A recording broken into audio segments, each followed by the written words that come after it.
My name is Alara Vance. The story I'm about to tell isn't one of sudden, explosive tragedy, but of the slow, quiet erosion of the self, the kind that happens when you're an island in the middle of your own family's ocean. It's a story about the years I spent learning to navigate those cold, indifferent waters and, eventually, how I learned to build my own shore. I was born in a small, unassuming town in coastal Maine, a place called Port Blossom, where the scent of salt and pine needles hangs perpetually in the air. My mother, Clara, died of a sudden illness when I was just a baby. I carry no memories of her, only the echoes of stories told by my grandfather. He'd say she had a laugh like wind chimes and a fierce love for the wild, untamed sea. For my father, Arthur Vance, her absence was a wound that never healed, and I believe my presence was a constant, painful dressing on it. He was a man of quiet sorrows and even quieter words, and the space between us was a gulf I never learned to cross. When I was 4, my father remarried. His new wife, Valerie, was a woman whose smile was a perfectly arranged, beautiful thing that never quite warmed her cool, assessing gaze. A year later, they had a son, Leo, and the family portrait, once fractured, was suddenly complete. Leo became the sun, the vibrant center of their universe. To my father, he was the continuation of the Vance name, a fresh start. To Valerie, he was the masterpiece to be polished and displayed. And I, Alara, became the quiet afterthought, the shadow that clung to the corners of the house I was supposed to call home. The disparity in how we were treated was a silent language I learned early. I remember my 6th birthday, watching Leo tear the wrapping from a magnificent, handcrafted wooden sailboat, its sails crisp and white. My gift was a small, plastic doll with yarn hair that was already beginning to fray. Leo needs more sophisticated toys to encourage his imagination, Valerie would explain, her voice smooth as sea glass. The unspoken addendum was always clear: my imagination was not a priority investment. When I'd bring home a report card filled with perfect marks, my father would give a clipped nod. Good. Keep it up. But when Leo managed to scrape by with a passing grade, the house would fill with praise, as if he'd charted a new course to the Indies. It wasn't envy that I felt, not in the sharp, green way one reads about. It was a deeper, hollower ache, a longing to be seen, to be acknowledged as possessing the same intrinsic worth they so freely bestowed upon their son. Valerie's gentle, cutting remarks became the soundtrack to my youth. Alara, dear, you're so withdrawn. Why can't you be more spirited, like Leo, or you should try to be more appreciative of the stability we provide for you? Over time, her words were like the tide, slowly wearing away at the shoreline of my self-worth. I began to believe their version of me. Perhaps I was a burden. Perhaps I was simply less deserving of the light. We lived a comfortable life. My father was a senior accountant at a regional shipping firm, and Valerie was a homemaker who managed Leo's social and academic calendar with the precision of a naval captain. I was consistently reminded of my good fortune: a roof over my head, food on the table. But that roof never felt like it was truly mine. My room was a small, converted storage space on the 3rd floor, with a slanted ceiling and a single porthole window that looked out over the neighbor's dreary slate roof. Leo, by contrast, had a large, airy room on the 2nd floor with a bay window that offered a stunning view of the harbor. I asked my father once, my voice small, if I could have a room with a better view. His reply was swift and cool. Don't be ungrateful, Alara. You have what you need. I learned to live within those prescribed lines, to build a fortress of quiet resilience around my heart. I learned to smile when I wanted to cry and to retreat into the world of books, where I could be the heroine of my own tale. In the pages of those stories, I was brave and seen and cherished. I made a silent vow to myself, a whisper in the dark of my little room. One day, I would step out from their shadow and show them, and myself, that I was more than the quiet, inconvenient girl they saw me as. At 18, I graduated from high school at the top of my class. No one from my family was in the audience. My dream was to go to college, to study marine biology, to understand the vast, mysterious world that my mother had so loved. That dream was quietly and efficiently dismantled one humid summer evening. When I broached the subject of college applications and financial aid, my father looked at me with his usual detached calm. Alara, that's not a realistic option for you, he said, his tone final. All of our resources need to go toward Leo's future. He'll be attending a private academy and then a top-tier university. It's our responsibility to give him the best possible start. The air left my lungs. Leo, who spent his afternoons sailing and his evenings with a rotating cast of friends, was the designated investment. I didn't protest. I didn't beg. Years of conditioning had taught me the futility of it. I just nodded and walked back up to my room. That night, lying on my narrow bed, listening to the distant foghorn, I made a new vow. If they would not invest in me, I would become my own investor. I found a job at a local seafood diner, the Salty Gull, first waiting tables, then working long, grueling hours in the kitchen, the smell of fried fish and brine clinging to my clothes and hair. The work was exhausting, my hands perpetually chapped and my feet aching. But every dollar I earned was a stone laid in the foundation of a life that would be mine alone. I saved with a fierce, single-minded devotion, and within a year, I had enough for a security deposit on a tiny, third-floor walk-up apartment on the less picturesque side of town. The floorboards creaked and the pipes groaned, but it was a sanctuary. It was a space free from the weight of Valerie's polished condescension and my father's disappointed silence. Meanwhile, Leo was given the world on a silver platter. A brand new Jeep for his 18th birthday, the full tuition for a prestigious boarding school, a generous monthly allowance. One afternoon, Valerie came into the Salty Gull for lunch with her friends. She saw me clearing a table, my apron stained with tartar sauce, and offered a look of theatrical pity. "Oh, Alara, is this what you're doing now? What a shame. Leo, of course, will never have to worry about such manual work." I forced a polite smile and returned to the kitchen, but inside, a voice screamed, "Why? Why was I not worthy of the same chance?" Those were lonely, Spartan years. But I had one anchor in the vast, churning sea of my life, my maternal grandfather, Thomas. A retired architect who now lived in the vibrant city of Charleston, he called me every Sunday without fail. His voice, warm and steady with a soft southern drawl, was a lifeline. He'd ask about my work, talk about the historic buildings he was helping to restore, and always end the call with, "You've got your mother's heart, Alarabelle. It's strong and true. Don't you ever let anyone tell you otherwise." I never told him the full extent of my family's neglect. A part of me was ashamed, as if their inability to love me was a reflection of my own failings. From him, I learned more about my mother, Clara. She was a free spirit who had dreamed of being an oceanographer. He blamed himself for being too engrossed in his career when she was young.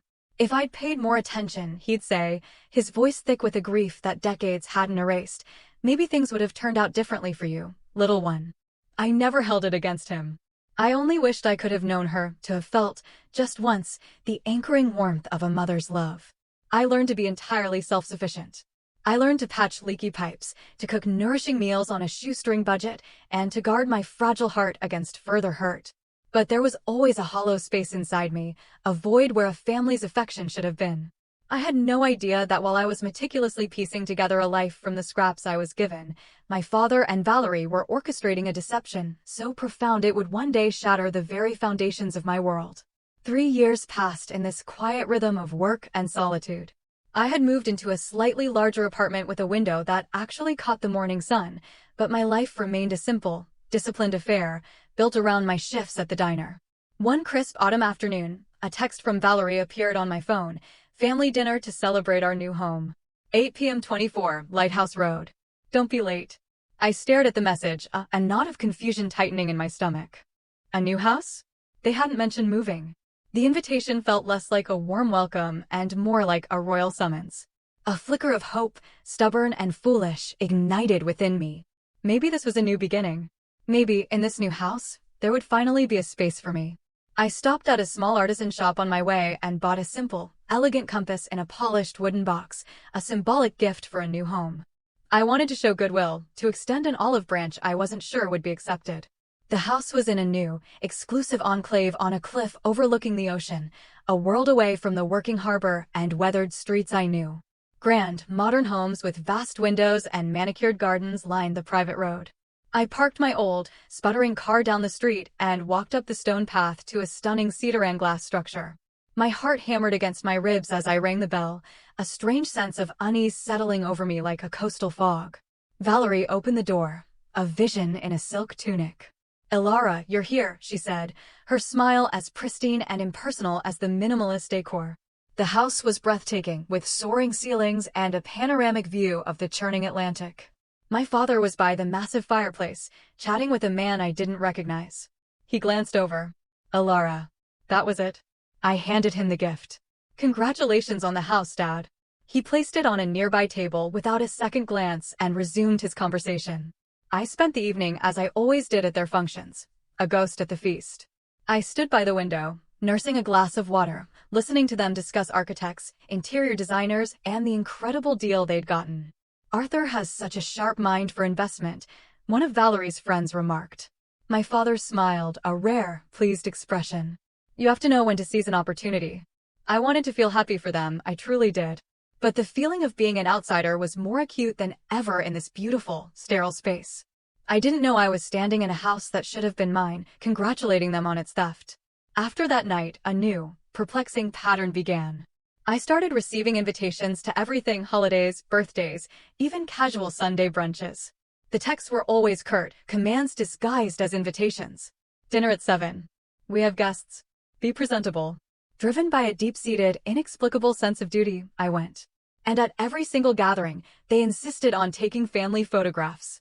Alara, come stand next to your father, Valerie would direct, physically pulling me into the frame. I would stand stiffly at the edge, a pained smile fixed on my face, feeling like a piece of furniture they were including for scale. It was bizarre. For years, I had been systematically excluded from the family narrative. Why the sudden, urgent need to document our togetherness? We're just making memories, dear, Valerie said with a light, dismissive laugh when I finally asked. You're part of this family, you know. The words felt hollow, rehearsed. I knew I was being used, but I couldn't discern the purpose of the elaborate performance. I felt like a pawn in a game whose rules were a mystery to me. And then, on that biting Christmas Eve 2 years later, the game was finally, brutally revealed. My grandfather's surprise visit, his joyful assumption, and my simple, honest answer had brought the entire, glittering facade crashing down. Arthur, explain yourself, my grandfather's voice echoed in the stunned, silent room. It had lost all its gentle southern warmth and was now as hard and cold as granite. 3 years ago, I transferred $600,000 to you. My instructions were explicit.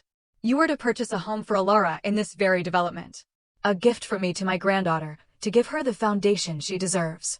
I was overseeing a project in Europe and I trusted you, my own son-in-law, to handle it.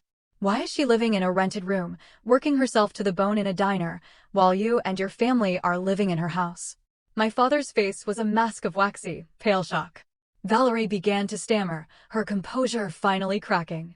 Thomas, we thought it was for the best.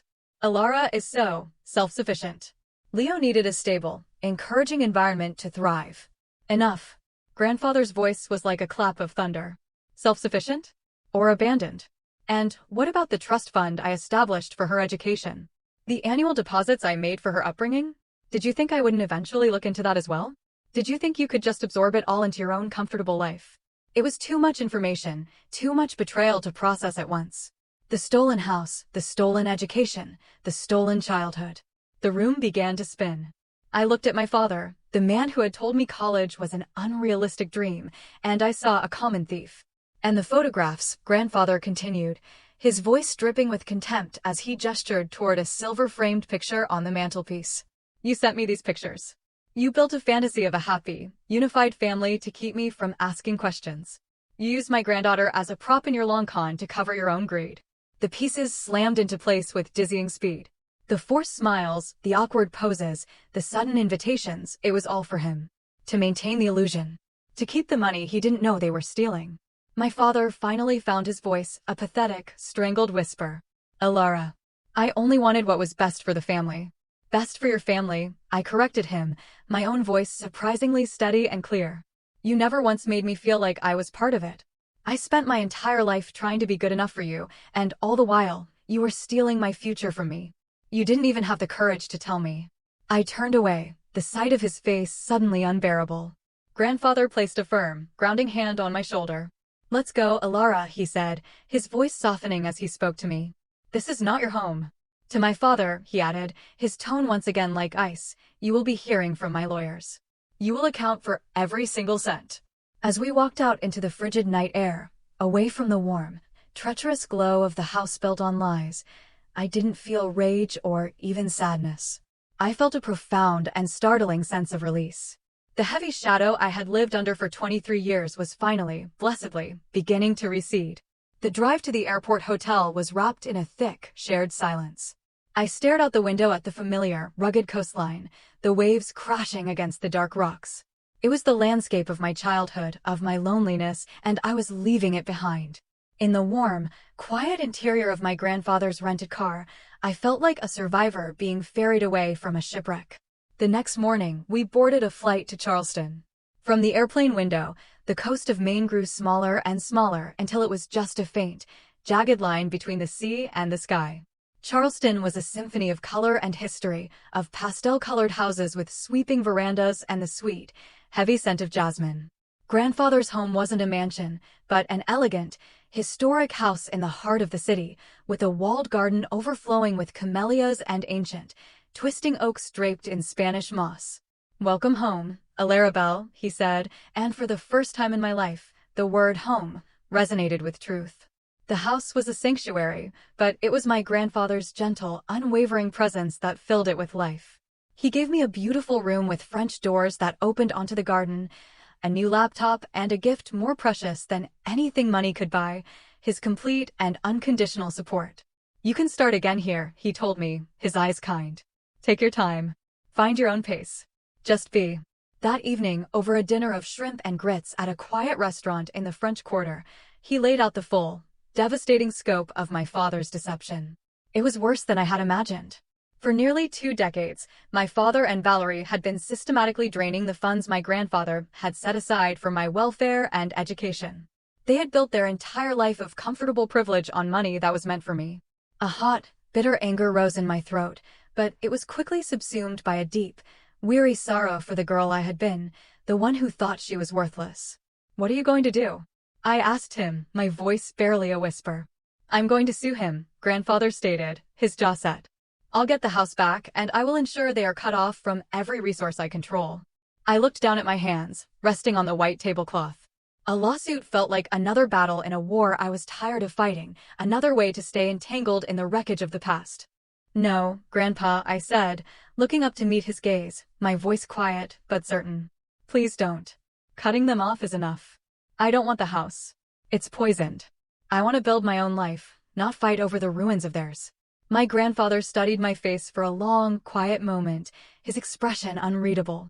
Then, a slow, warm smile spread across his lips, reaching his eyes. "You have your mother's wisdom, Alara. And her strength. She would be so incredibly proud of you." And so, my new life began.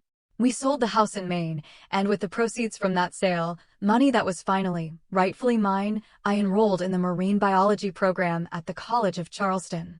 The dream I had buried so long ago was resurrected. Grandfather also offered me a part-time job assisting him with his historical restoration projects. I was surrounded by history, by things that had endured, and it felt fitting. I threw myself into my work and my studies, driven by a desire to prove my worth to myself. The hours spent in the library, poring over textbooks or on a scaffold, carefully restoring a piece of intricate ironwork, were healing. I was learning, growing, building. Life in Charleston was about more than just work and school. It was about the joyful discovery of my own identity. I made friends, people who saw me for the person I was, not the shadow I had been. I met a fellow student named Sam in a coastal ecology lab. He was kind and funny, with a deep love for the ocean that mirrored my own. He teased me for my meticulously organized field notes and had a laugh that was warm and easy. Our friendship grew slowly, naturally, into a gentle, supportive romance that felt like coming into a safe harbor after a long, storm-tossed voyage. My grandfather and I developed a deep, quiet bond. We'd spend our evenings in his garden, him sharing stories of my mother, me sharing my small triumphs from school. He gave me a box of her old books, her notes scribbled in the margins. Reading them, I felt a connection to her I'd never thought possible. I started a journal, filling its pages not with sorrow, but with observations, with gratitude, with the budding of new dreams. I wasn't running from my past anymore. I was building on the foundation of what it had taught me. One day, a letter with a Maine postmark arrived. It was from my father. His handwriting was shaky. He wrote of his profound regret, of a shame so deep it was a constant companion. Valerie and Leo had left him. He was living alone in a small apartment, the life he had built on deceit now a pile of rubble. He didn't ask for my forgiveness. He simply said he was sorry. I read the letter and felt a distant, detached pity. I showed it to my grandfather. It's your decision how you want to respond, Alara. Or if you want to respond at all, he said. I put the letter in the box with my mother's books. I didn't need his apology to heal. My healing was happening all around me, in the warm Charleston air, in the salt spray on my face during a research trip, in the easy laughter I shared with Sam, in the quiet pride I felt in my own accomplishments. 2 years passed like a dream. I was at the top of my class, working on a promising undergraduate thesis. Sam and I were talking about graduate school, about a future together. I was happy with a deep, quiet contentment that I had never known was possible. The past, however, is a persistent current. One afternoon, my phone rang. It was an unfamiliar number, but the area code was from Maine. It was Valerie. Her voice, once so sharp and impeccably modulated, was now thin and frayed with desperation. She told me their lives had completely unraveled. My father had lost his job and, at his age, couldn't find new work. They were mired in debt. And Leo, she said, her voice cracking, all pretense gone. He's floundering, Alara. He dropped out of the university. He's working at a marina, scraping barnacles off boats. He's not built for that kind of life. He needs his sister. We need your help. I listened, a profound stillness settling over me. The irony was a physical weight. Leo, the golden child for whom every sacrifice had been made, was now walking the very path they had deemed good enough for me. Valerie, I said, my voice calm, a product of years of practiced control now repurposed for my own defense. You're calling me for help? After you stood in the house my grandfather bought for me and told me I was unworthy of it? After you and my father stole my education and my future? You want me to rescue the son you chose over me, every single day of my life. But we're family, she cried, a last, desperate grasp. You can't just abandon your family. Family? I repeated the word, letting it hang in the air between us. You taught me exactly what family meant in that house. Leo has a chance to stand on his own 2 feet, just as I did. He needs to learn the value of work and the meaning of responsibility. I learned it alone, in a cold apartment with nothing and no one. He gets to learn it with his parents still in his life. I don't owe him anything. And I don't owe you anything. I ended the call, my hand perfectly steady. There was no rage, no satisfaction in her misery. There was only the quiet, solid click of a door being closed, a boundary being fortified to protect the peaceful life I had fought so hard to build. A few months later, I was presenting my thesis at a symposium in Boston. During a break, I was walking near the waterfront when I saw him. Leo was sitting on a bench, staring out at the harbor. He looked thinner, and the easy confidence he had always worn like a second skin was gone, replaced by a weary uncertainty. He saw me, and his eyes widened with a mixture of shock, shame, and a flicker of desperate hope. Alara, he called out, standing up. I heard you were doing well. I am, I said, my tone even, not unkind. Look, he began, stumbling over his words. I know we were terrible to you. Mom and Dad, they ruined everything. But I'm lost. I don't know what to do. I was wondering if maybe you could lend me some money? Just to get a fresh start. I looked at my brother, the boy who was given every advantage, now asking for a handout from the girl who was given none. And I saw not a villain, but a lost boy, a casualty of a flawed and toxic upbringing, a young man who had never been taught that effort holds more value than entitlement. I can't give you money, Leo, I said, my voice gentle but firm. It wouldn't be a fresh start, it would just be a pause. But I can give you something else. I pulled a pen and a notebook from my bag and wrote down the name of a maritime trade school in Rhode Island, one known for its excellent boat building and marine mechanic programs. I also wrote down the number for their financial aid office. This is how you start over, I said, tearing out the page and handing it to him. You learn a skill. You build something with your own hands. You earn your own way. That's the only way it ever lasts. He stared at the piece of paper, then back at me, his eyes filled with a turbulent mix of disappointment and a dawning, reluctant understanding. Thank you, he whispered. I gave him a small nod and walked away, leaving him on that bench by the water with a choice. I didn't know if he would take the path I offered, if he had the strength to rebuild himself from the ground up. His journey was now his own to navigate. Mine lay ahead of me, as clear and vast as the open ocean, a future I was charting for myself, finally, blessedly free.